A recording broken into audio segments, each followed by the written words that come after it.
Te bénissons ce matin pour ce privilège qui nous est accordé de pouvoir nous servir de la parole encore ce matin afin d'édifier ton peuple. C'est un exercice qui n'est pas facile, c'est un exercice difficile à moins que le Saint-Esprit lui seul intervienne.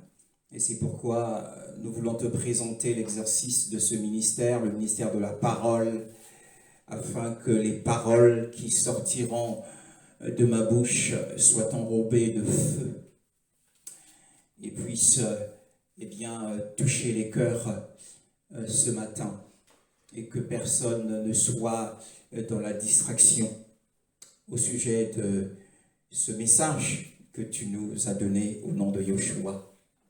Amen.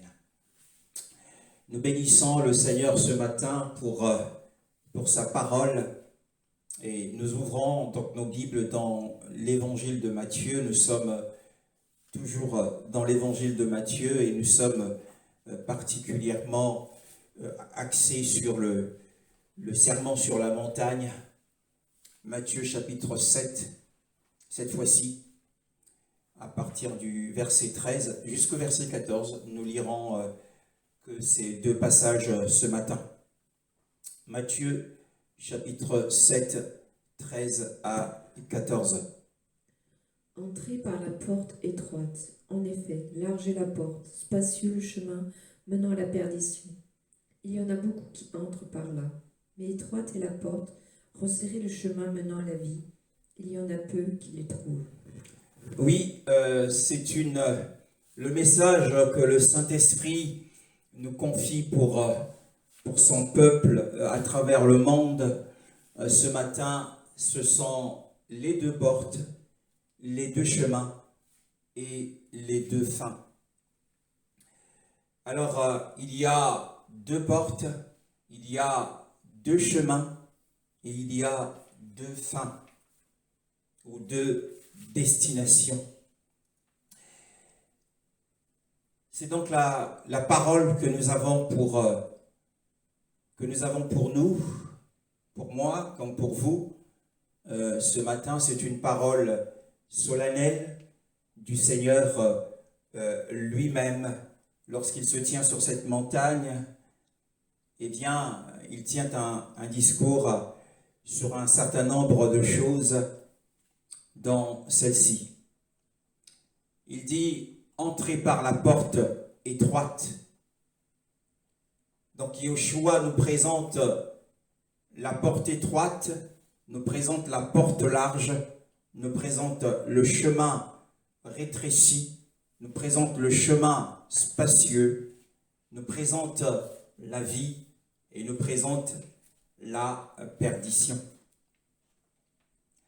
Et cette semaine, j'ai reçu une vision de la part du Seigneur. J'ai vu le Seigneur. Il était plongé dans la plénitude des eaux de l'Esprit. Ses cheveux étaient bruns, c'est-à-dire noirs. Ses cheveux étaient noirs et son visage était brillant comme la lumière. Il y a une chose que je retiens.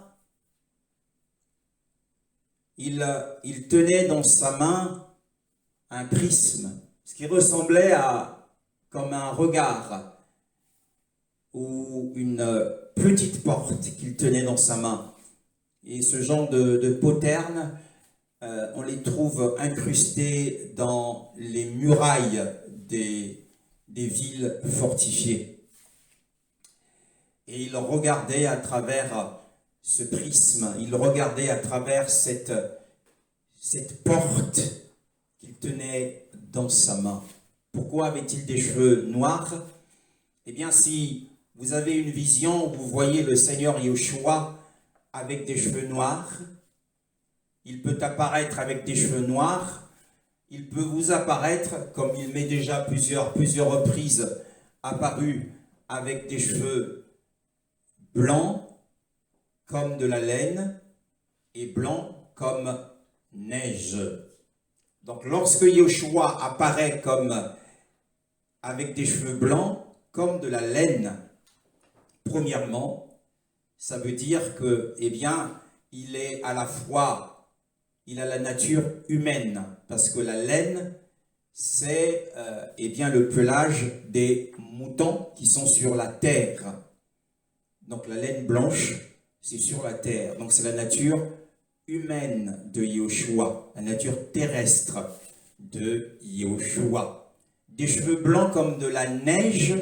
Nous savons que la Bible dit que la neige tombe du ciel.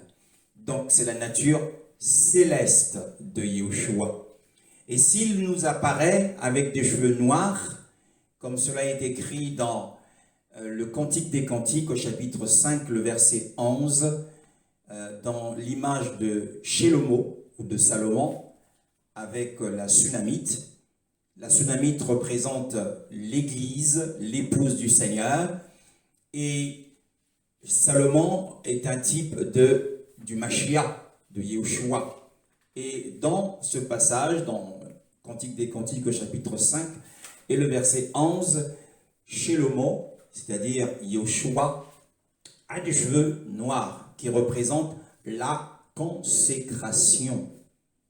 Ça représente la consécration. Ainsi, je l'ai vu, et pour confirmer le message ou cette parole que nous vous donnons ce matin. Et le Seigneur, dans ce passage, dit « Entrez par la porte étroite ». Il dit « Entrez ». Il s'est écrié en disant, en invitant ses auditeurs, en invitant tous ceux qui étaient autour de lui à entrer par la porte étroite. Parce que large est la porte, spacieuse est la voie, dit-il, qui mène à la perdition. Et il y en a beaucoup, dit-il, beaucoup qui passent, qui entrent par là.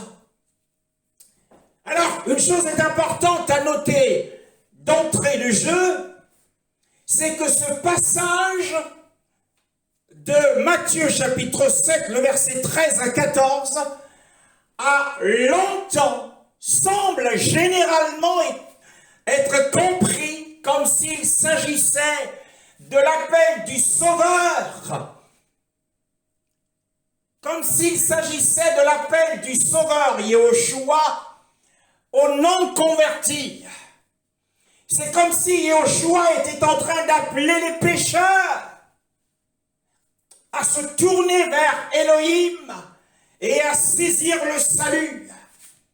C'est ainsi que bon nombre de docteurs, bon nombre de leaders spirituels ont compris ce passage. Ils ont compris ce passage comme étant l'appel du Sauveur à la repentance. Parce que se tourner vers Elohim n'est autre que la repentance et de passer par la porte étroite, puisque au bout du chemin, il y a la vie. Mais c'est une erreur doctrinale. Ce n'est pas l'appel du Sauveur aux non-convertis ici. Yeshua s'adresse à ses disciples. Il s'adresse à ses disciples. Alors, qui sont les disciples? Eh bien, les disciples qui étaient autour de lui sur la montagne étaient déjà justiciés. Les 12 qui étaient autour de Yeshua, les disciples en tout cas, ils étaient déjà justifiés. La question qui se pose à nous ce matin, est-ce que la justification dépend-elle de nos œuvres après que nous ayons cru? Attention, cette question mérite une réponse sage. Nous sommes justifiés par la foi seule. Mais l'apôtre Jacques, dans son épître, Jacques au chapitre 2, et le verset 21. Jacques chapitre 2, le verset 21, il est écrit dans Jacques chapitre 2, le verset 21. Notre ancêtre Abraham n'a-t-il pas été considéré comme juste sur la base de ses actes lorsqu'il a offert son fils Isaac sur l'autel? Oui, la question qui nous est posée, on a l'impression que Jacques s'oppose à ce que Paul nous a enseigné sur la justification. Mais non, il n'y a pas une contradiction, même si cette contradiction est apparente, mais la justification a deux aspects. Il y a deux aspects dans la justification, ou si vous voulez, il y a deux justifications. Il y a la justification qui conduit à la vie éternelle, celle que nous obtenons par la foi seule, mais il y a la justification à travers nos œuvres. Eh bien, lorsque nous désirons et nous avons pour objectif d'entrer dans le royaume millénaire, pour entrer dans le royaume millénaire est basé sur la justice, c'est-à-dire sur les œuvres, sur la conduite ou sur l'obéissance. Ici, Abraham, par son obéissance, a offert Isaac sur l'autel. Lorsque Yahweh lui est apparu et lui a dit « Abraham, lève-toi et offre-moi Isaac, ton fils, sur la montagne que je te montrerai. » Bien-aimé dans le Seigneur, il a obéi. Donc la justification dépend-elle des œuvres après que nous ayons cru? Oui, dans une certaine mesure. Mais ici, dans l'évangile de Matthieu, les disciples étaient déjà justifiés après avoir cru. Donc ils étaient sauvés. Et comment le savons-nous encore que les disciples qui étaient autour de Yoshua étaient déjà sauvés?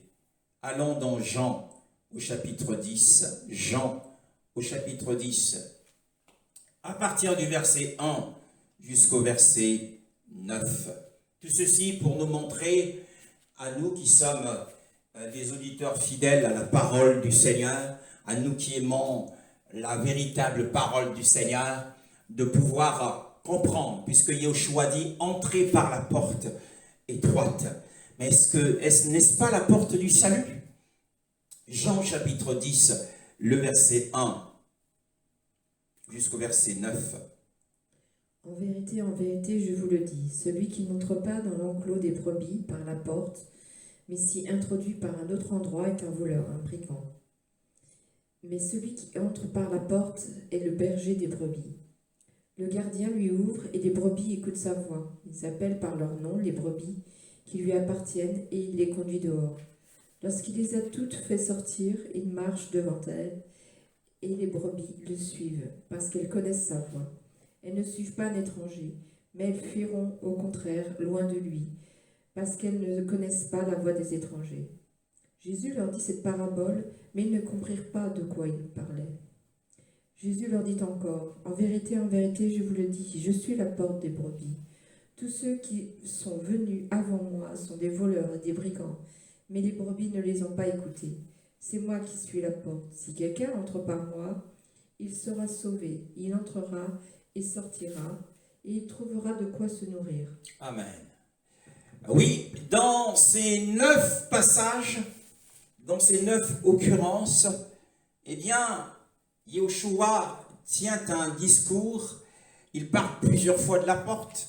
Au verset 1, Amen, Amen, je vous le dis, si quelqu'un n'entre pas par la porte de la bergerie des brebis, mais qui monte par ailleurs, c'est-à-dire par le mur de l'enceinte, celui-là est un voleur et un brigand.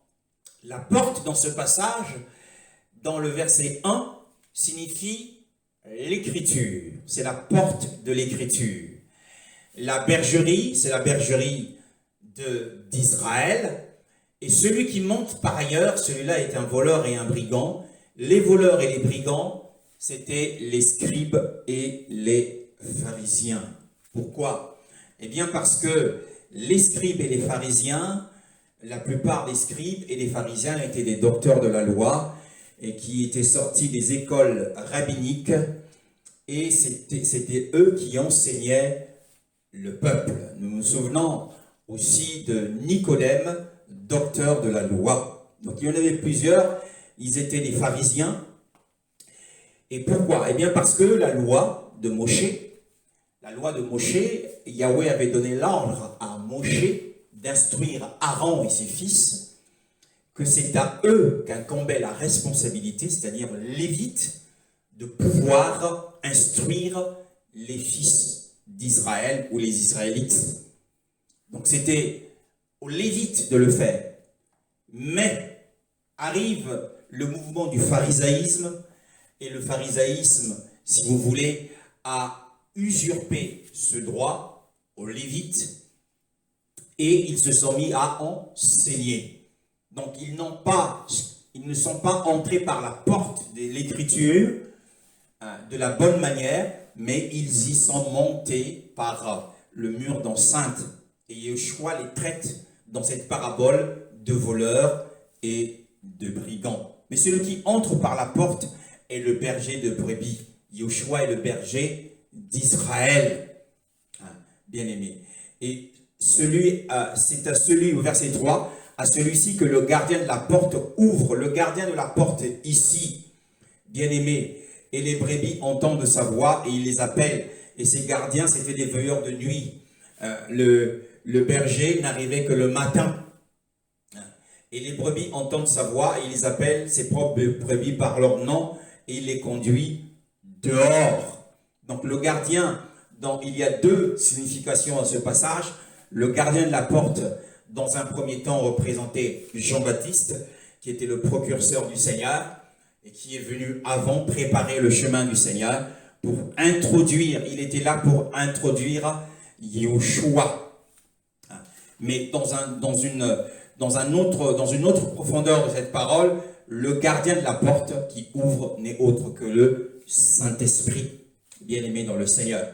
Et quand il fait sortir toutes ces brebis, il marche devant elles et les brebis le suivent parce qu'elles connaissent sa voix. Elles ne suivront jamais un étranger. Au verset 3, il a dit qu'il appelait les brebis par leur nom. Souvenez-vous qu'il a changé le nom de Simon à Pierre, et il a changé le nom de Jean et de Jacques en fils du tonnerre. Et ainsi il a appelé ses brebis d'un autre nom, pardon. Et le verset 5, mais elles ne suivront jamais un étranger, mais elles fuiront loin de lui parce qu'elles ne connaissent pas la voix des étrangers. Yeshua leur dit cette parabole, mais ils ne comprirent pas quelles étaient les choses dont il leur parlait. Alors, au verset 7, Yeshua donc leur dit encore, nous avons dit que la première porte du premier verset signifiait l'écriture. Et que le portier, c'était Jean-Baptiste dans un premier temps, parce que les disciples sont passés par Jean-Baptiste, ensuite ils sont venus à Yeshua, et le berger, c'était Yeshua lui-même, et ensuite, après Jean-Baptiste, c'était le Saint-Esprit. Maintenant, au verset 7, Yeshua donc leur dit encore, Amen, Amen, je vous le dis, je suis la porte des brebis. Tous, verset 8, tous ceux qui sont venus avant moi, mais en réalité, la véritable interprétation, ce n'est pas de dire avant moi. Là, c'est une erreur des traducteurs. Mais tous ceux qui sont venus à ma place. Parce qu'avant lui, tous ceux qui sont venus avant lui ne sont pas des brigands et des voleurs. Moshe, qui était berger, et le premier berger d'Israël, n'était pas un brigand, n'était pas un voleur. Josué n'était pas un voleur, qui a été un conducteur d'Israël. Saül, David lui-même n'était pas un brigand et un voleur. Non, la vraie interprétation, c'est tous ceux qui sont venus à ma place sont des brigands et des voleurs. De ce nombre, lorsque nous lisons le livre des Actes des Apôtres, il y avait un certain Teudas qui est apparu, se présentant comme étant le Mashiach, et il avait il avait créé un mouvement, 400 personnes l'ont suivi dans le désert et il s'est fait tuer. Après Teudas, c'est Gamaliel qui tient ce discours. Après Teudas, s'est élevé Judas, le Galiléen. Lui aussi s'est fait passer pour le Christ ou le Mashiach et sa fin a été une destruction. Donc tous ces hommes qui sont venus à sa place, les faux Mashiach, avant Yeshua, eh bien, sont des brigands et des voleurs, mais les brebis ne les ont pas écoutés. Donc au verset 7, il dit « Je suis la porte des brebis ». Ici, c'est important ce que nous sommes en train de dire, c'est pour distinguer cette porte de Matthieu chapitre 10 avec l'invitation de Yeshua dans Matthieu chapitre 7, le verset 13, à entrer soit par la porte étroite, soit par la porte large. Ici, au verset 9, il dit « Moi, je suis la porte ». Qu'est-ce que c'est? En réalité, Yeshua est la porte d'accès au bercail du Mashiach.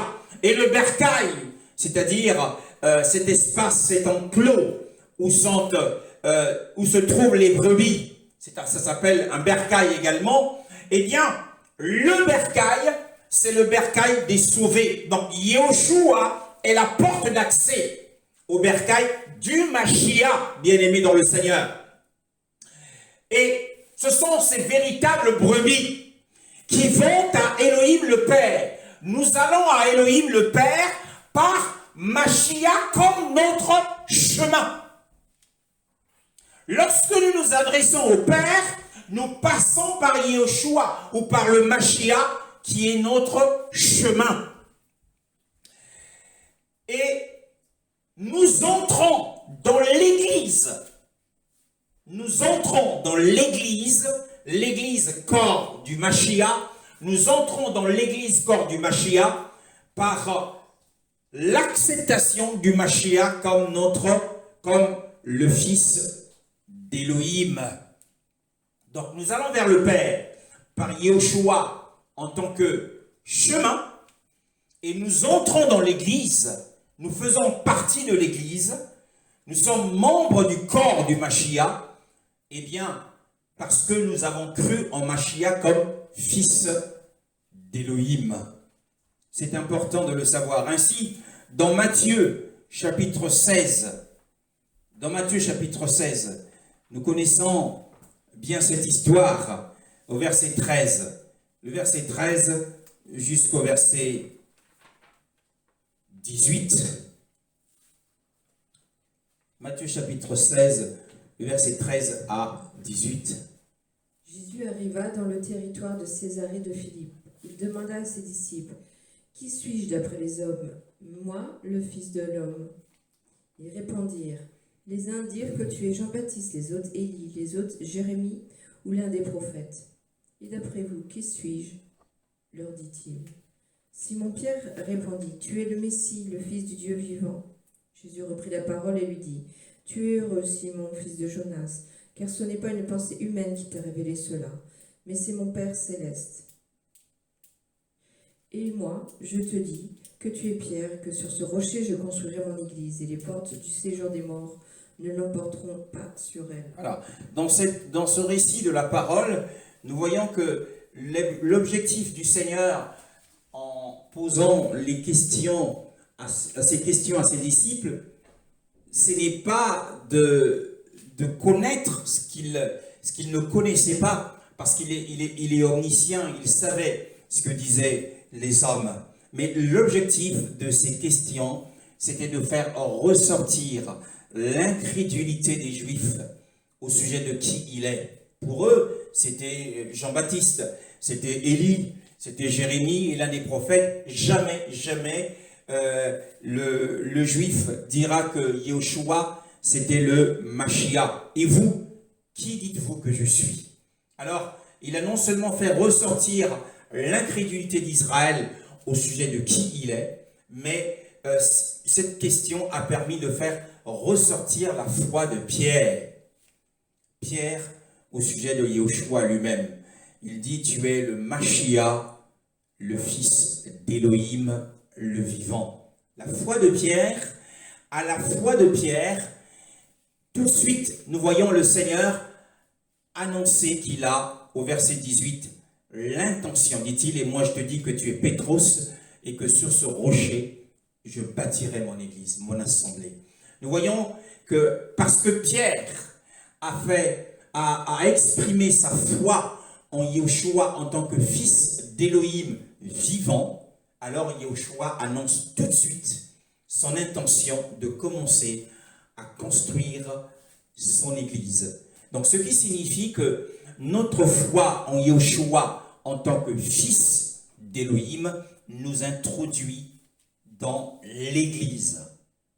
Voilà. Lorsque nous croyons que Yeshua est le fils d'Élohim, eh bien nous devenons membres de son église sans tache ni ride qu'il vient chercher bientôt, bien-aimés. Et donc, si nous retournons dans le passage que nous avons commencé à décortiquer dans Jean chapitre 10, le verset 9, nous avons dit, il a dit que je suis la porte, moi je suis la porte, si quelqu'un entre par moi, il sera sauvé. Donc voyez-vous, il est la porte d'accès qui nous donne le salut, la porte du salut.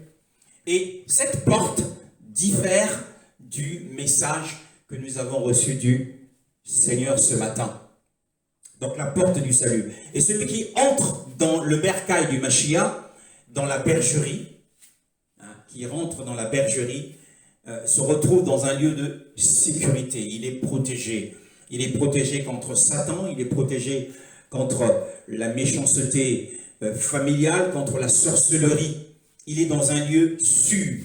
C'est un refuge. C'est un lieu de sécurité pour les brebis. Le bercail, l'église, le lieu des sauvés, l'assemblée des sauvés. C'est le bercail du Mashiach. Ensuite, le Seigneur dit, eh bien, il entrera et il sortira et il trouvera du pâturage. Qu'est-ce que c'est que le pâturage? C'est un espace vert, c'est un herbage, c'est un espace où il y a de l'herbe, où les moutons peuvent eh bien, se nourrir. C'est un pré ou une prairie. Alors, la Bible dit, il entrera et il sortira et il trouvera du pâturage. Que signifie cette expression entrer et sortir et trouver du pâturage? Eh bien, celui qui entre, il entre par la porte. Celui qui sort, il sort par la porte. Eh bien, le Seigneur est simplement en train de dire ici qu'il est la clé. Qu'il est la clé de la compréhension. Tu ouvres la porte, tu entres. Eh bien, le Saint-Esprit t'ouvre la porte, tu entres. Le Saint-Esprit t'ouvre la porte et tu sors. Bien-aimé, Yeshua, notre Sauveur, est la clé. Maintenant, entrer et sortir. Donc, il est écrit il entrera. Donc, s'il entre, il trouvera du pâturage dans le bercail. S'il sort, il trouvera aussi du pâturage. Qu'est-ce que cela signifie? Eh bien, ça signifie que Yeshua, qui est au centre de l'entrée et de la sortie, est la clé de compréhension. Et le pâturage de l'intérieur du bercail représente la nouvelle alliance, ou autrement le Nouveau Testament. Et le pâturage en dehors du bercail représente l'ancienne alliance ou l'ancien testament. Cela a été conçu afin que les brebis du Seigneur, les véritables brebis du Seigneur, trouvent de l'édification. Il me conduit dans des verts pâturages. Donc il y a des verts pâturages à l'intérieur du bercail, de la bergerie, et il y a des verts pâturages à l'extérieur. Donc le pâturage de l'intérieur, c'est la nouvelle alliance, et le pâturage de l'extérieur, c'est l'ancienne alliance, bien-aimée dans le Seigneur. Donc la brebis trouve de l'édification dans l'un ou l'autre des pâturages, dans l'une ou l'autre des alliances, bien-aimés. Donc l'ancienne alliance présente le Mashiach sous des formes d'ombre et de type. Comme nous avons dit tout à l'heure, Salomon était un type du Mashiach. Donc un chrétien va méditer, va faire ses recherches dans l'Ancienne Alliance et il va y trouver aussi de l'édification. Donc tu ouvres le livre de la Genèse, tu y trouves de l'édification. Tu ouvres le livre de Romains, tu y trouves de l'édification, bien-aimé dans le Seigneur. Dans la Nouvelle Alliance, donc nous avons dit que dans l'Ancienne Alliance, c'était des ombres, c'était des types, c'était des représentations, c'était des figures. Et la réalité est en Mashiach. Mais dans la Nouvelle Alliance, les déclarations sont directes. Sur la montagne de la Transfiguration, le Père, qui s'est révélé à Pierre, Jacques et Jean, leur a dit, celui-ci est mon fils bien-aimé, écoutez-le. Vous voyez, ce sont des déclarations directes. Il n'y a pas de parabole, mais c'est une révélation. Donc, les deux alliances les deux alliances qui sont les deux pâturages, traitent Yeshua de la même manière et nous sont donnés par Elohim le Père afin que nous puissions obtenir le soutien de notre vie spirituelle. Pour le soutien de ta vie spirituelle, tu as besoin de toute la Bible. Tu as besoin des instructions qui sont dans l'Ancienne Alliance et tu as aussi besoin des instructions qui sont dans la Nouvelle Alliance. C'est ce que signifie entrer et sortir et trouver du pâturage. Donc ne te dis pas que le pâturage n'est seulement que dans la Nouvelle Alliance. Mais quand tu lis le livre de la Genèse, tu peux avoir des révélations, tu peux avoir des instructions, tu peux avoir des paroles de connaissance, tu peux être entièrement édifié. Donc voilà ce que cela signifie, entrer et sortir et trouver du pâturage. Ainsi, nous le souhaitons à tous, que nous puissions trouver du pâturage chaque jour pour soutenir notre vie spirituelle. Nous retournons maintenant à notre texte à l'étude, dans Matthieu chapitre 7, le verset 13. Donc nous avons dit que dans Jean, la première porte de Jean chapitre 10, le verset 1, représentait l'écriture. Par où est passé, c'est-à-dire Yeshua qui s'est conformé à la parole. Il a exercé son ministère à la manière du Seigneur, comme l'avait voulu le Seigneur. Mais attention, dans l'âge de l'Église, il y a aussi des brigands et des voleurs. Il y a des gens qui se sont autoproclamés pasteurs, prophètes, apôtres. Il y a beaucoup d'apôtres qui se sont autoproclamés. Donc il y a l'exercice du ministère d'Élohim qui n'est pas fait de la bonne manière. Alors ce sont aussi des brigands. Faisons très attention. Donc nous avons dit que la première porte représentait l'écriture et Yeshua nous présente une deuxième porte et cette deuxième porte, c'est la porte d'accès au Père, la porte du salut. Il a dit, je suis la porte. Bien-aimé. Il a dit, je suis la porte. Mais ici, dans Matthieu chapitre 7, le verset 13 à 14, il ne s'agit pas ici de la porte du salut. Mais avant de parler de cela, nous avons dit que Yeshua a bien parlé il était en train de parler à ses disciples parce qu'ils étaient déjà justifiés. Et Jean, qui était le précurseur de Yeshua, car il est écrit, j'envoie mon messager devant ta face, il préparera le chemin pour toi. Jean est venu, il a prêché la repentance pour le pardon des péchés. Et ceux qui s'étaient repentis et qui s'étaient fait baptiser correctement par lui, soit par les apôtres du Seigneur, ceux-là avaient été acceptés comme disciples. De ce nombre sont André, vous le lirez dans Jean chapitre 1, c'est une étude que nous sommes en train de faire, dans l'évangile de Jean chapitre 1, on nous parle de André, on nous parle de Jean, le frère de Jacques, l'apôtre, et on nous parle de Philippe et de Nathanaël. Ceux-là, Jean et André, étaient les disciples de Jean le Baptiste. Ils ils avaient entendu le message de la repentance, ils s'étaient fait baptiser pour le pardon de leurs péchés. Et donc ils étaient acceptés et prêts à être enseignés par Yeshua. Et le jour où Yeshua passait par là dans Jean, et Jean le Baptiste lui dit, il passait par là, et Jean le Baptiste lui dit, voici l'agneau de Dieu qui enlève le péché du monde. Alors, André et Jean l'ont suivi. Et Yeshua, sachant qu'il était suivi, se tourna vers eux, leur demanda, que cherchez-vous? Où demeures-tu, Rabbi? Et il a dit, venez et voyez. Donc, ils demeurèrent chez lui. Donc, il les a enseignés parce qu'ils avaient été préparés par Jean, bien-aimés dans le Seigneur. Donc, c'est aux disciples que le Seigneur s'adresse ici. Donc, à des gens déjà sauvés. Donc, la porte ici, ce n'est pas la porte du salut, mais c'est ce que nous allons voir maintenant. Entrez par la porte étroite. Alors, il parle de la porte. Ensuite, il parle du chemin. Comment c'est dit dans ta version, dans Matthieu, chapitre 7, le verset 13? Entrez par la porte étroite. En effet, large est la porte, spacieux le chemin menant à la perdition.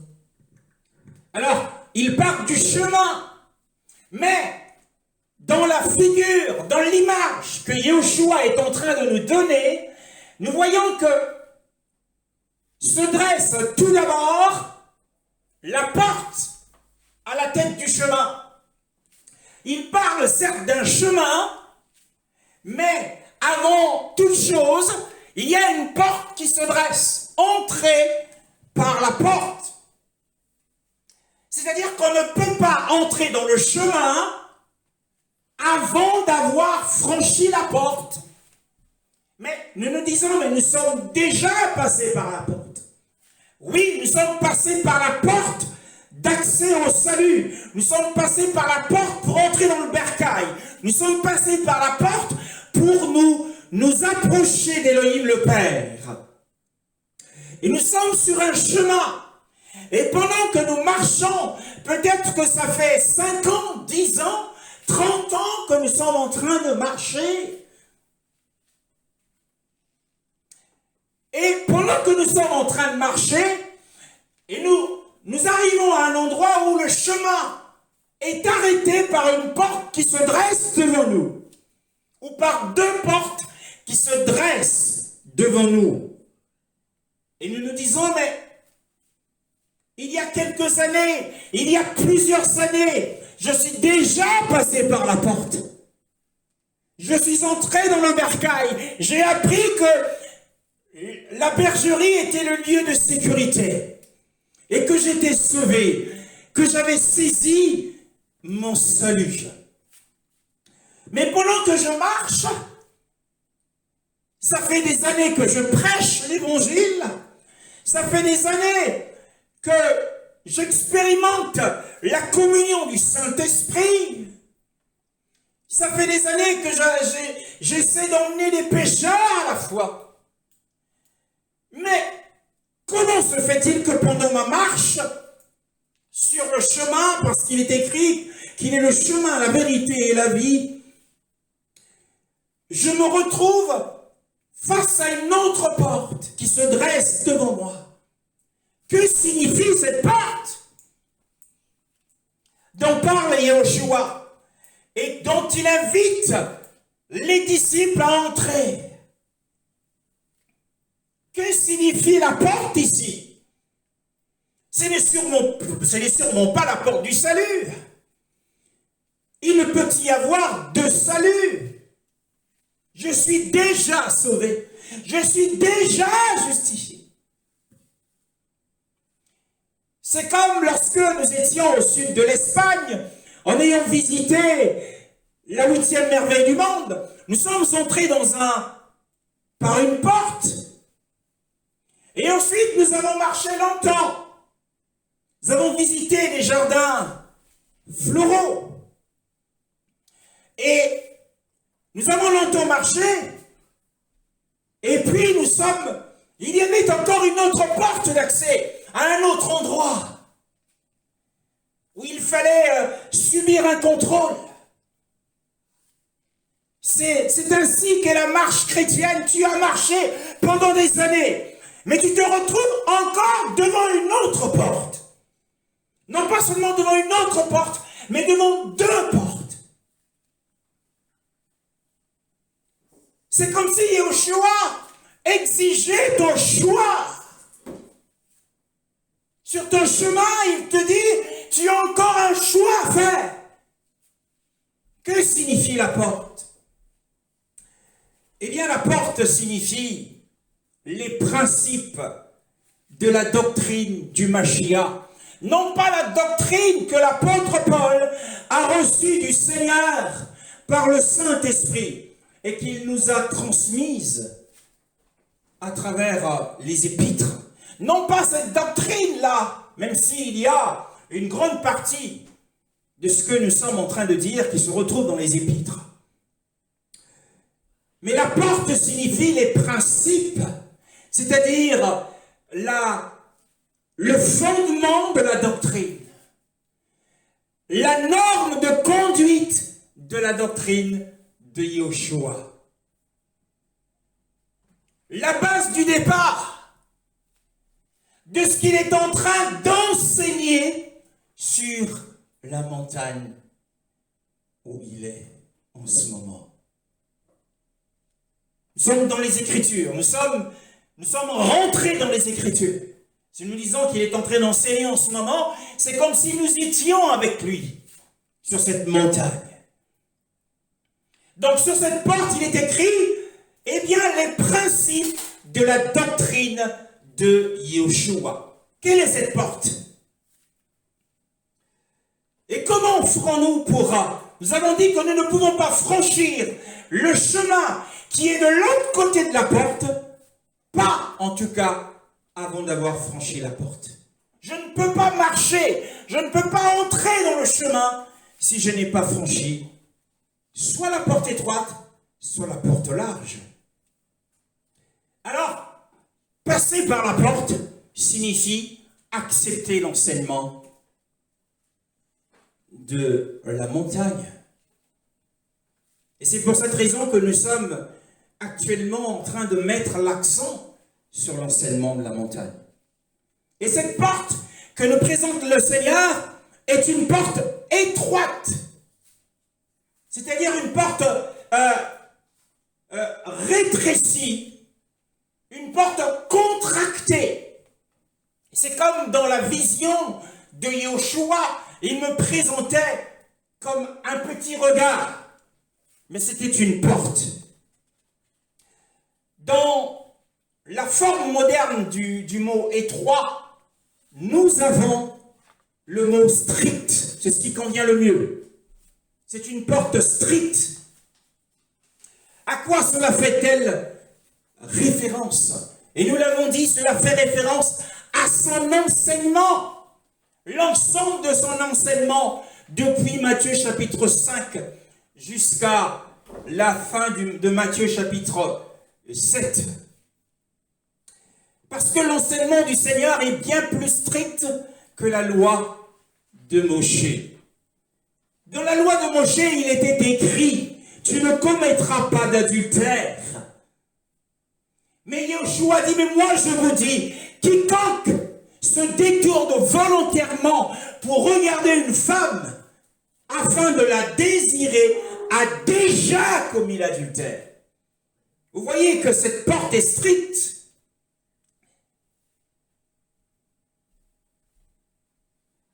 Il est écrit, tu ne commettras point de meurtre, tu n'assassineras point. Mais moi, je vous dis, quiconque se met en colère contre son frère, sans cause, sans raison, celui-là est passible du jugement. Et celui qui dira à son frère, tu n'es qu'un bon à rien, tu n'es qu'un imbécile, celui-là est digne d'être jeté dans le feu de l'enfer. Voyez-vous que cette porte est étroite, mais beaucoup ne l'acceptent pas. Il y a encore des choses plus difficiles que nous n'avons pas encore développées dans cet enseignement que nous développerons dans les semaines à venir. Alors, c'est bien plus strict que la loi de Moshe. La loi de Moshe, la loi et les prophètes avaient pour objectif, bien-aimés dans le Seigneur, de faire du thème de l'amour la loi d'Israël. Mais ils ne sont pas parvenus. Israël n'est pas parvenu à l'amour. Parce que dans le livre de Romains au chapitre 13, le verset 10, il est écrit que l'amour est l'accomplissement de la loi. Mais Israël n'est pas parvenu à l'amour. Pourquoi? Eh bien parce que le temps de la grâce n'était pas encore venu. Parce que le temps de la plénitude de l'esprit n'était pas encore là. Donc cette porte est tellement étroite qu'à une autre occasion, nous allons le lire, à une autre occasion dans Matthieu chapitre 19. Une autre occasion, Yeshua a comparé la sévérité de ses exigences. Matthieu chapitre 19, le verset 24. À quoi compare-t-il la sévérité de ses exigences? Je vous le dis encore, il est plus facile à un chameau de passer par un trou d'aiguille qu'à un riche d'entrer dans le royaume de Dieu. Voilà. Donc nous voyons que ici Yeshua compare les exigences du sermon sur la montagne à un chat d'aiguille ou un trou d'aiguille. À tel point que un homme riche, pour lui, qu'il soit chrétien, surtout chrétien, il ne peut pas entrer dans le royaume millénaire à cause des richesses. L'incapacité de l'homme riche à se conformer et à la possibilité, dit-il, il est plus facile. Nous savons qu'il est impossible. Donc en réalité, ce passage montre l'impossibilité de ceux qui ont des richesses, de ceux qui courent après les richesses, d'entrer, de passer par l'étroite ouverture qui est le trou d'une aiguille. Pourtant, c'est le chemin du royaume. C'est le chemin du royaume d'Élohim. Bien-aimés dans le Seigneur. Donc, pour passer par la porte étroite, la doctrine de Yeshua sur la montagne, bien-aimés, c'est pour cela que nous devons lire et relire le sermon sur la montagne. Ça sera les points les plus importants lors du jugement du Seigneur, lors du tribunal du Mashiach. Toutes les questions liées à la pratique de la vie chrétienne seront posées par rapport au sermon sur la montagne. Là, il y a de tout. Et nous allons tout lire, nous allons tout développer. C'est la porte. C'est pourquoi nous ne cessons de vous parler du sermon sur la montagne. C'est afin que vous puissiez recevoir cet enseignement. Eh bien, recevoir l'enseignement du sermon sur la montagne, c'est entrer par la porte qui mène sur le chemin. Maintenant, dans Matthieu chapitre 7, le verset 13, si nous y retournons, il est parlé du chemin ou de la voie. Qu'est-ce que c'est? C'est quoi le chemin ici?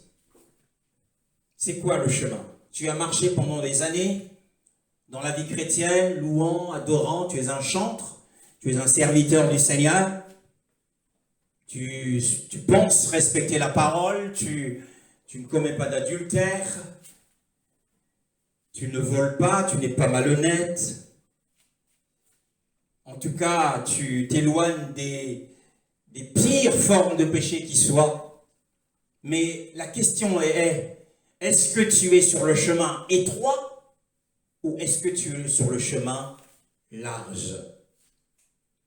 Alors, que signifie le chemin ici? Que ce soit le chemin large, que ce soit le chemin resserré ou rétréci. Qu'est-ce que cela signifie? C'est important. Eh bien, c'est tout simplement la mise en œuvre qui résulte de la réception. Nous avons reçu l'enseignement sur la montagne. Alors, nous devons mettre en pratique cet enseignement. La mise en pratique de l'enseignement sur la montagne, c'est cela le chemin. Resserrez. Et vous verrez par vous-même, lorsque nous avons déjà étudié l'adultère du cœur, c'est important, mais il y a d'autres sujets beaucoup plus difficiles. Et je pense que certains sujets qui sont abordés dans Matthieu chapitre 7 vont vous révolter. Et vous ne serez peut-être pas d'accord avec ça. Vous ne serez peut-être pas d'accord. Alors, celui qui n'est pas d'accord avec l'enseignement sur la montagne n'est pas prêt à passer par la porte. Il peut toujours faire une pause avant de vouloir s'engager. Nous n'avons pas fini.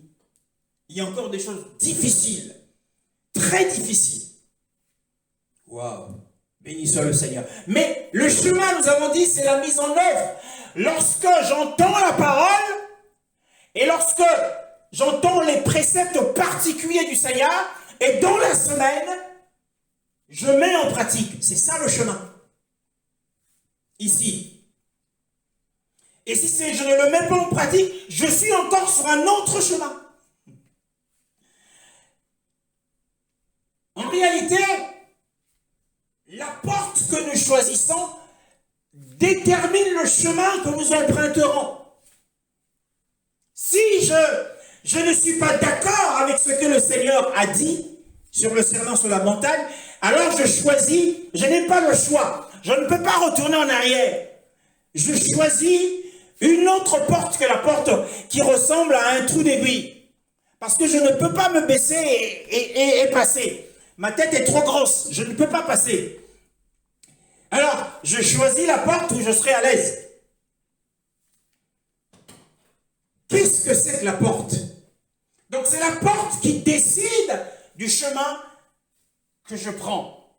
Et le chemin que je prends commence à partir de la porte. Donc mon voyage commence à partir de la porte. Le vrai voyage. Et continue jusqu'au but. Et c'est quoi le but? Eh bien, c'est la vie.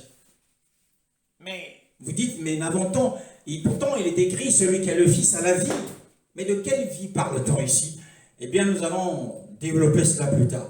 Soit, selon la porte qui décide de mon chemin, soit je termine mon voyage dans la vie, en entrant dans la vie, soit je termine mon voyage en entrant dans le lieu de destruction.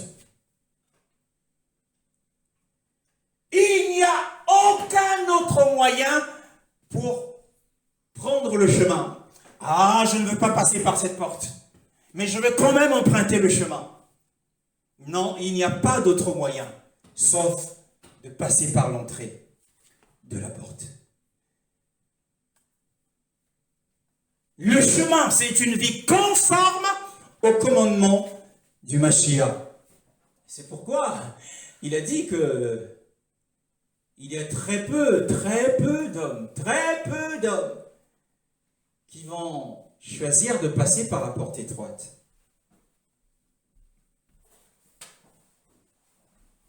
Parce qu'ils ne voudront pas reconnaître l'autorité du Mashiach comme le véritable enseignant. Dans les Écritures, dans les Actes des Apôtres, Actes chapitre 9, nous allons lire quelques Écritures.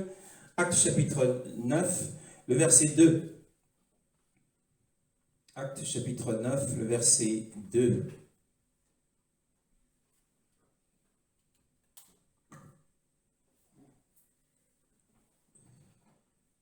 Il lui demanda des lettres pour les synagogues de Damas, afin de pouvoir arrêter et amener à Jérusalem les partisans de cet enseignement qu'il trouverait hommes ou femmes. Dans ta version, il est parlé de l'enseignement. Mais dans ma version, il est dit, il lui demanda des lettres pour les synagogues de Damas, afin qu'il s'il y trouvait quelques-uns qui étaient de la voie, hommes ou femmes, il les emmena liés à Jérusalem. Donc, en réalité, ce que nous appelons le christianisme d'aujourd'hui, à l'époque biblique, à l'époque de l'Église primitive, eh bien, ça ne s'appelait pas le christianisme. Ça s'appelait la voix. La voix. La voix de l'enseignement du sermon sur la montagne. Acte 19. Je vais le lire parce que ta version n'est pas conforme dans ce passage. Acte 19, le verset 9. La Bible dit « Mais comme quelques-uns s'endurcissaient et étaient rebelles, parlant mal de la voix devant la multitude, il s'éloigna d'eux, sépara les disciples, discourant chaque jour dans l'école d'un certain Tyrannos. » Le verset 23. « Or, en ce temps-là, il y eut une agitation qui ne fut pas de peu de choses concernant la voix. » Donc, à plusieurs reprises, le christianisme est appelé la voix. Acte 22. Dans Acte 22, le verset 4, la Bible dit « J'ai persécuté jusqu'à la mort la voix. » Dans ta version, il est dit quoi dans Acte 22, verset 4 ? J'ai combattu à mort cet enseignement. Oui, donc la mise en pratique de cet enseignement, qui n'est autre que le chemin, comme nous l'avons dit. Le chemin, c'est quoi? C'est la mise en œuvre de l'enseignement que nous avons reçu, des préceptes particuliers. J'ai persécuté jusqu'à la mort la voix, liant hommes et mettant en prison hommes et femmes. Acte 24 également, le verset 22, la Bible dit, Acte 24, le verset 22. « Mais après avoir entendu ces choses, Félix, qui savait plus exactement ce qui concernait la voix, donc voyez-vous, le chemin, c'est la voix, et la voix, c'est le christianisme. Donc, dans les premiers âges de l'Église, le christianisme s'appelait la voix. Et cette voix fait référence à l'enseignement de Yoshua sur la montagne, où il dit « Entrez », et dans ma version, je ne l'ai peut-être pas lu, dans Matthieu chapitre 7, le verset 13, dans ma version, il est écrit, Matthieu 7, 13, il est écrit « Entrez par la porte étroite, parce que large est la porte, et spacieuse est la voie qui mène à la perdition. » Il y en a beaucoup qui entrent par là. Donc, l'entrée par la porte, si nous avons reçu l'enseignement, nous avons accepté l'enseignement du sermon sur la montagne, l'entrée par la porte est une chose momentanée. Nous avons dit que la porte décide du chemin que nous allons prendre. Eh bien, si nous entrons par la porte étroite, c'est une chose instantanée, c'est une chose passagère, c'est une chose momentanée. Mais le chemin, lorsque nous allons l'emprunter, eh bien, lorsque nous allons prendre le chemin, nous allons entrer dans le chemin, eh bien, cela va durer toute la vie. L'entrée par la porte est une chose momentanée, mais le chemin dure toute la vie. Et lorsque nous adoptons, nous l'avons dit, nous avons adopté eh bien, les principes particuliers du Mashiach, nous pouvons faire une pause avant de prendre la décision. Parce que c'est une décision qui va nous conduire sur le chemin rétréci jusqu'au bout. Le reste de notre vie doit être consacré à réaliser. Que devons-nous réaliser? Après cette étude, si nous allons au travail, il va falloir que nous puissions, peut-être pas forcément au travail, à la maison où nous sommes, nous devons réaliser les résultats de notre conduite. Eh bien, quel est le résultat de ma conduite après avoir reçu cet enseignement? Après avoir accepté de passer par cette porte, quel est le résultat de ma conduite, mon attitude? Est-ce que j'ai réussi à soumettre à l'obéissance la rébellion de la chair, bien-aimé? La chair se rébelle tous les jours. Et c'est à nous de soumettre la chair en fonction de ce que nous avons reçu comme enseignement. Il y a une rébellion montante de la chair. Ça monte. Mais grâce à l'enseignement et à l'assistance du Saint-Esprit. nous pouvons soumettre à l'obéissance. Alors chacune des deux portes mène loin du lieu d'entrée. Lorsque nous passons cette porte, eh bien, nous devons marcher, marcher, marcher, et nous allons atteindre le but. Et justement, la porte par laquelle nous entrons et le chemin par lequel nous passons va encore une fois décider de la fin. Yoshua nous présente alors les deux portes, les deux chemins, les deux fins. Et ce qu'il veut ce matin, ce qu'il veut, c'est que chacun de nous fasse un choix entre les deux. Il ne force personne. Il nous invite à entrer par la porte, la petite porte. C'est son conseil, c'est son invitation, c'est son appel à entrer par la porte étroite. Mais nous sommes libres de faire notre choix. Mais il ne s'arrête pas là. Il ne présente pas que les deux portes, mais il présente aussi les deux chemins, ce qui signifie qu'il est en train de présenter les deux grandes caractéristiques de chacun des deux chemins. Il y a un chemin rétréci, mais je vous le dis, il est certes oppressant, il y a certes de l'oppression, il y a certes de la pression même, mais sachez que ce chemin vous conduira à la vie. Mais si vous prenez le chemin large, où il y a la grande multitude, eh bien, sûrement, vous retrouverez dans un lieu de destruction. Parce qu'il l'a dit, nous l'avons lu, si ton œil est pour toi une occasion de chute, arrache-le. Vaut mieux pour toi entrer dans la vie borgne que d'avoir les deux yeux et d'être jeté dans le feu de l'enfer. Il l'a dit plus haut, nous l'avons déjà lu cela. Si ton pied est pour toi une occasion de chute, nous l'avons dit que le salut, la vie éternelle, dure toujours. Mais entre l'éternité et notre vie actuelle, ce qui vient bientôt, c'est le royaume de 1000 ans.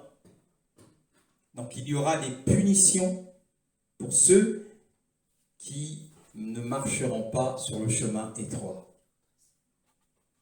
Voilà. Donc, pourquoi nous présente-t-il deux portes? Pourquoi présente-t-il deux chemins? Nous avons dit que le chemin signifie la voie dans l'Église primitive, la voie, et que le chemin, actuellement, à notre âge actuel, signifie le christianisme. Donc si Yoshua nous présente deux chemins, il est simplement en train d'enseigner son peuple en lui disant qu'il y aura à ma résurrection, à mon ascension, à la venue du Saint-Esprit, il y aura deux versions de ma doctrine. Dans la version de la sœur, la voie signifiait l'enseignement. Donc il y a deux enseignements. Il y a deux versions de la doctrine du Seigneur. Il y a deux formes de la doctrine du Seigneur. Toutes les deux versions prétendent être le christianisme. Donc ce passage nous montre en principe à la fois la voie étroite, ou la porte étroite, ou la porte large. Et donc Yoshua a prévu, comme il l'a dit, beaucoup passeront par là. Beaucoup passeront par cette porte large. Donc il a prévu que la grande majorité des chrétiens considèrent que les interdictions sur les pires formes de péché sont beaucoup plus simples que la doctrine que Yoshua enseigne sur le sermon sur la montagne. Tant que je ne commets pas d'adultère, tant que je ne tue pas, tant que je suis sobre, eh bien, cela me convient. Tant que je ne commets pas l'impudicité ou la fornication avant le mariage, et que je me marie conformément aux Écritures, tant que je prêche l'Évangile, eh bien, tant que je ne mens pas, que je ne suis pas malhonnête, eh bien, cela me suffit. Donc, la grande majorité des croyants considèrent que si je n'ai pas eu de passage à l'acte dans l'adultère, alors cela me suffit. Mais Yeshua dit que celui qui commet l'adultère et que son œil est un instrument de péché, celui-là n'aura pas la vie. Bien-aimé dans le Seigneur. Parce que dans les autres religions du monde, il y a bien des hommes qui sont très sobres, hein, qui ne commettent pas d'adultère, qui ne mentent pas, qui manifestent une certaine sagesse. Donc cela n'est pas suffisant. C'est la voie large. Elle nous permet parfois, si nous sommes sur cette voie, de suivre le monde dans ses divers plaisirs et de rechercher les richesses. Comme le faisaient les Juifs, ils avaient les bénédictions terrestres. Nous avons dit que celui qui entre par la porte, qui est Yeshua, il entrera et sortira et trouvera du pâturage. Mais que fait certaines églises? Dans certaines églises, le pâturage de l'ancienne alliance leur sert de bras fort. Regardez dans Deutéronome chapitre 28, qui décrit les bénédictions. Il faut voir dans certaines églises les proclamations qu'ils font. Je suis la tête et non la queue. Je serai toujours en haut et jamais en bas. Et il prêche que le chrétien doit toujours être en haut et jamais en bas. Donc il doit rechercher les honneurs, il doit rechercher la richesse. Et il y en a qui prient pour que les chrétiens deviennent des milliardaires. Ça, c'est la voie large. Ça, c'est la voie large qui conduit à la destruction. Nous avons dit qu'en Afrique, il y a des serviteurs de Dieu qui ont sur leur compte des millions et des millions de dollars. Tibé Joshua, qui est parti, a laissé plus de 150 millions de dollars sur son compte. L'évêque Oedipo, de World Mission Agency, où j'étais à une époque, où j'ai servi à une époque, eh bien, c'est l'un des hommes le plus riches d'Afrique. Et il prêche que le croyant doit être à la tête et non à la queue. Mais cet homme est sur le chemin large parce que Yeshua a dit qu'il est difficile à un homme riche d'entrer dans le royaume, de passer par le trou d'une aiguille. Il est très difficile. Que faisons-nous des enseignements du Seigneur? Et beaucoup disent qu'on doit être la tête et non la queue, on doit rechercher les postes les plus élevés. Ce n'est pas l'évangile, ce n'est pas l'enseignement du Seigneur. On ne nous dit pas d'être la queue, mais bien aimé, laissez-vous conduire par le Seigneur. S'il vous emmène en haut, qu'il le fasse par lui-même et non par votre propre ambition. S'il a choisi de vous mettre en haut, il l'aura choisi. Mais ne faites pas du fait d'être en haut comme une doctrine. C'est le chemin large. Et certains disciples travaillent dur, jour et nuit, pour gagner beaucoup d'argent. C'est le chemin large, bien-aimé dans le Seigneur. Celui qui foulera cette voie, eh bien, il peut être rassuré, il ne sera pas seul sur cette voie. Regardez les très grandes églises où il y a 30 000, 50 000 personnes. Quel est l'évangile qui est prêché là-bas? Vous croyez que c'est le chemin étroit? Il y aurait très peu de disciples dans cette église si c'était le chemin étroit qui était prêché. Nous n'avons pas fini avec cet enseignement. Il y a un passage que j'ai lu sur cet enseignement qui va vous révolter. Waouh! Alors, ce sein de ces églises, ils défendent leurs droits en tenant compte de la loi de Moshe. Nous ne sommes plus sous la loi. Bien-aimés dans le Seigneur. Et celui qui passe par la porte large, il n'aura pas de mal à découvrir la porte. Non, non, non, ça se découvre facilement puisqu'il y a beaucoup qui y vont. C'est que c'est facile à trouver. Mais la porte étroite est difficile à trouver. Il est même très difficile de la remarquer. Elle passe inaperçue. C'est le sens de cet enseignement.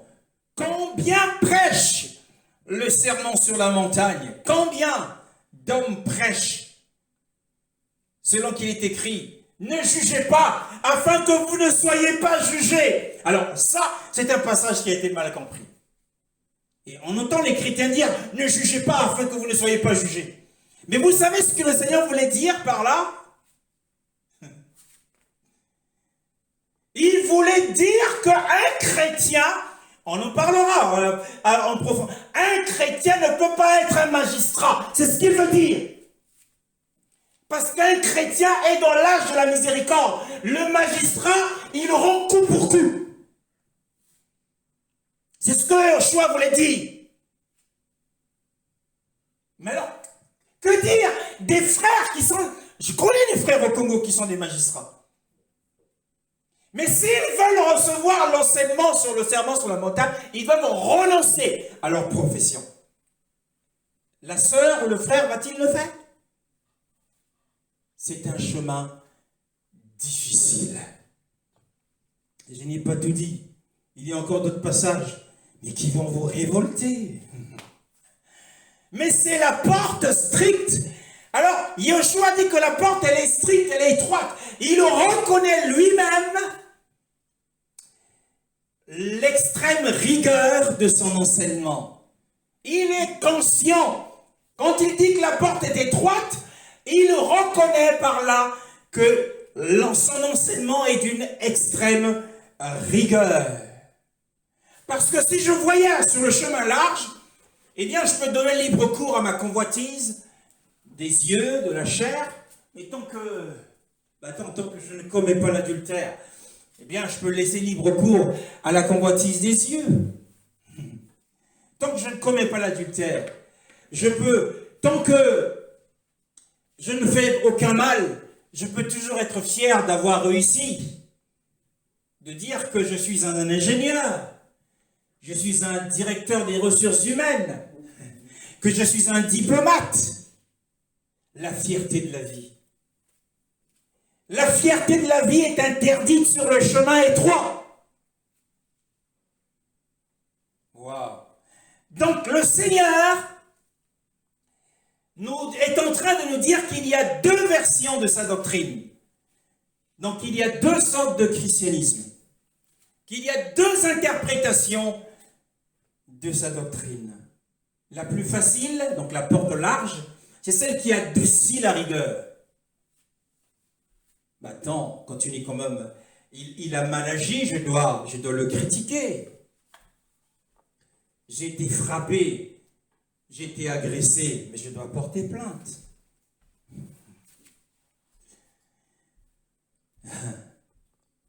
Lequel de chemin choisirez-vous? Mais la porte large est fausse et elle conduit sur la voie qui induit en erreur. Mais la porte du Mashiach, nous l'avons dit, c'est une poterne. C'est une poterne basse, c'est une petite porte. Et donc il faut vraiment être humble et s'humilier. C'est la voie du renoncement à soi-même. C'est la voie du dépassement des convoitises. De l'endurance, tu dois endurer passivement, sans réagir, quand on te parle mal au travail, pour l'amour du Seigneur. Cette porte coupe la poursuite des richesses et des honneurs du monde. Et la plupart passent devant cette porte sans s'en apercevoir, sans qu'elle ne soit remarquée. Et certains refusent de prendre cette porte. Et nous verrons dans les prochains enseignements. Regarde, ça c'est pas possible. C'est pas possible. On ne va pas emprunter cette voie, ce n'est pas possible. Il est écrit ne résistez pas aux méchants. Lorsque nous allons développer ce passage, serons-nous prêts? Mais la fin du chemin rétréci, c'est la vie. Mais la vie, ici, c'est quoi? Nous savons que la vie éternelle est un don d'Élohim. Et que cette vie, nous ne la perdrons jamais. Mais avant d'entrer dans l'éternité qui n'aura pas de fin, nous devons passer par le royaume millénaire. Et le disciple qui aura pris le chemin large, il y a deux options. Soit il sera, après avoir été jugé, il va passer par le feu, mais il sera quand même sauvé, comme le dit 1 Corinthiens chapitre 3, à cause de ses péchés qui n'ont pas été résolus sur la terre.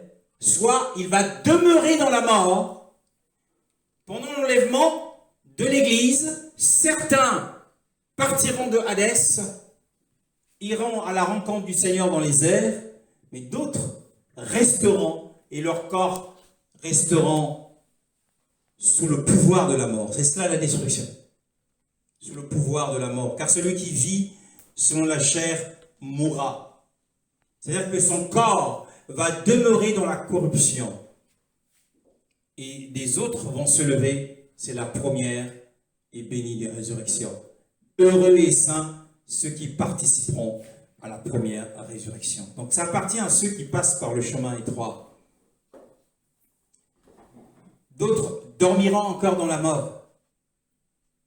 Et ils seront ressuscités au dernier jour. Car au dernier jour apparaîtra à nouveau le livre de vie de ceux qui n'auront pas participé à la première résurrection. Donc celui qui reçoit l'enseignement du Mashiach aujourd'hui et le met, celui qui reçoit l'enseignement du Mashiach aujourd'hui et le met en pratique, eh bien celui-là, bien-aimé, entrera dans le royaume. Matthieu chapitre 18. Nous allons voir ce que signifie la vie ici. Matthieu chapitre 18. J'espère que vous comprenez la parole du Seigneur. La porte étroite conduit à la vie. Et que signifie cette vie? Matthieu chapitre 18, le verset 3.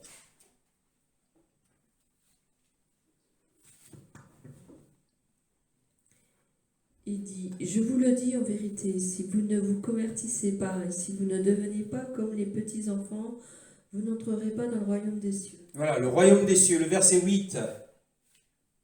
Verset 8. Si ta main ou ton pied te pousse à mal agir, coupe-les et jette-les loin de toi. Mieux vaut pour toi entrer dans la vie boiteux et ou manchot que d'avoir 2 pieds ou 2 mains et d'être jeté dans le feu éternel. Oui, donc vaut mieux pour toi être d'entrée boiteux ou estropié dans la vie. Ici, il est dit dans la vie.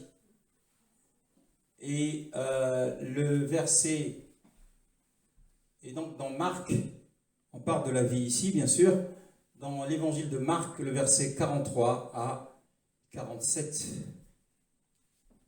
Marc chapitre 7. Marc chapitre 9, je l'ai mal noté, Marc chapitre 9, 43 à 47. Si ta main te pousse à mal agir, coupe-la. Mieux vaut pour toi entrer manchot dans la vie que d'avoir les 2 mains et d'aller en enfer, dans le feu qui ne s'éteint pas, là où le ver ne meurt pas et où le feu ne s'éteint pas. Si ton pied te pousse à mal agir, coupe-le. Mieux vaut pour toi entrer boiteux dans la vie que d'avoir 2 pieds et d'être jeté en enfer dans le feu qui ne s'éteint pas, là où le ver ne meurt pas et où le feu ne s'éteint pas. Et si ton œil te pousse à mal agir, arrache-le. Mieux vaut pour toi entrer dans le royaume de Dieu avec un seul œil que d'avoir 2 yeux et d'être jeté dans le feu, dans l'enfer de feu, là où le ver ne meurt pas et où le feu ne s'éteint pas. En effet, tout homme sera salé de feu et tout sacrifice sera salé de sel. Le sel est une bonne chose, mais s'il perd sa saveur, avec quoi lui rendrez-vous? Ayez du sel en vous-même et soyez en paix les uns avec les autres. Ouais, dans le verset 47, il est dit, si ton œil te scandalise et arrache-le, mieux vaut pour toi entrer dans le royaume d'Élohim n'ayant qu'un œil. Donc voyez-vous, hein, dans les deux occurrences, que ce soit dans Matthieu ou que ce soit ici, l'entrée dans la vie dans Matthieu, et l'entrée dans le royaume d'Élohim ici, donc en réalité, l'équivalent de la vie dans Matthieu est remplacé par le royaume d'Élohim dans Marc. Donc, entrer dans la vie, à partir de la porte étroite, c'est entrer dans le royaume d'Élohim, qui n'est autre que le royaume millénaire, mes frères. Donc, on ne parle pas du salut ici, mais on parle du royaume millénaire. C'est un royaume qui va durer 1000 ans, et ça sera sur la terre. Mais nous l'avons dit, ceux qui auront, parce qu'ils ont péché, en fait, ce sont des péchés qui n'ont pas été traités et qui n'ont pas été vaincus sur la terre. La main, problème de la main, ça peut être du vol, ça peut être la violence. Le pied, ce sont les lieux, et les yeux, c'est la convoitise. Donc, il y aura un passage dans le feu qui va durer jusqu'à 1000 ans, pour certains. Mais d'autres, donc il y a un autre groupe qui demeurera dans la mort, c'est-à-dire que leur corps ne ressuscitera pas lors de la première résurrection, mais ils resteront dans Hadès. Hein, ça, c'est l'évangile de Yoshua. Et après les 1000 ans, il y a la guerre de Gog et Magog. Satan sera jeté par la suite dans le lac de feu et viendra le dernier jugement où le livre de vie sera ressorti à nouveau et il y aura une résurrection générale. Et donc ceux qui n'avaient pas traité leurs péchés sur la terre, qui avaient des problèmes et qui, au jour du jugement du Seigneur, ont été punis. Il y a beaucoup de scandales dans les églises. Beaucoup de serviteurs font beaucoup de scandales. Il y a des abominations dans les églises. Il y a beaucoup de serviteurs rebelles qui connaissaient la volonté de leur maître, mais qui n'ont pas agi selon cette volonté. Le serviteur qui aura connu la volonté de son maître et qui n'aura pas agi selon cette volonté sera battu d'un grand nombre de coups, dit le Seigneur. Donc il y aura des punitions, il y aura des disciplines pendant 1000 ans. Ça peut durer jusqu'à 1000 ans. Ensuite, parce que le don de la vie éternelle est un don gratuit, et ça a été promis avant la fondation du monde, eh bien, c'est un don éternel. L'éternité, c'est la grâce, mais le royaume millénaire, c'est un royaume de justice. C'est pour cette raison que nous avons dit tout à l'heure qu'il y a deux sortes de justice. Il y a la justice par la foi qui nous conduit à la vie éternelle. Il y a la justice par les œuvres qui nous conduit dans le royaume. Et cette justice, c'est celle de sermon sur la montagne. Il a dit, Yoshua, si votre justice ne surpasse celle des scribes et des pharisiens, vous n'entrerez pas dans le royaume millénaire. Donc il y a une justice, c'est-à-dire une mise en pratique, il y a une obéissance à laquelle nous devons nous devons nous tenir fermement si nous souhaitons entrer dans ce qu'on appelle la vie. Donc son équivalent a été remplacé par le royaume d'Élohim dans Marc. Je pense que cela sera clair pour vous. Sachez qu'il y aura des punitions, mais ces punitions, pour certains, ils seront dans les ténèbres du dehors, ils seront jetés dans les ténèbres du dehors, d'autres dans le feu. C'est en fonction du degré et de la puissance du péché qui a encore existé en soi. Et d'autres encore, ils demeureront dans la mort parce que leur corps ne sera pas ressuscité. Ils seront encore dans Hadès, bien-aimés dans le Seigneur. Alors, la question, le Seigneur nous parle de notre norme de conduite aujourd'hui, qui est la porte que nous choisissons. Alors, Dans l'Église, nous avons une certaine attitude. Lorsque nous sommes dans l'Église, nous avons une certaine attitude. Mais dans la vraie vie, comment nous conduisons, comment vivons-nous dans la vraie vie? Est-ce que nous sommes lâches? Nous sommes laxistes? Est-ce que nous sommes dans des transactions financières louches, au point que nous ne voulons que personne ne le sache? Est-ce que nous sommes malhonnêtes? Est-ce que nous sommes menteurs? Est-ce que nous sommes des voleurs? Est-ce que nous empruntons et nous ne remboursons pas? Tu empruntes et tu ne rembourses pas? La Bible dit, ne devez rien à personne, si ce n'est de vous aimer les uns les autres. Les dettes. Alors, si nous avons des dettes, eh bien que le Seigneur nous aide à rembourser nos dettes. À bien aimer dans le Seigneur. Parce que la seule dette, tous les chrétiens sont chargés de dettes. C'est ce que dit le passage de Romains chapitre 13. Ne devez rien à personne si ce n'est de vous aimer les uns les autres. La dette que tu as, en dehors de la dette financière que tu peux avoir, la dette que tu as envers le Seigneur, c'est la dette que tu as envers le Seigneur et envers ton prochain, c'est la dette de l'amour. Tu dois de l'amour à ton prochain et tu dois de l'amour au Seigneur. Tu dois aimer ton prochain, tu dois aimer ton ennemi d'un amour de compassion. Si ce n'est de vous aimer les uns les autres, c'est la seule dette qui est autorisée. Mais il faut manifester de l'amour si on veut être libéré. Chaque jour, manifester de l'amour. Alors ne cédons pas à la chair et au diable. Ne soyons pas des chrétiens charnels qui marchent sur le chemin large.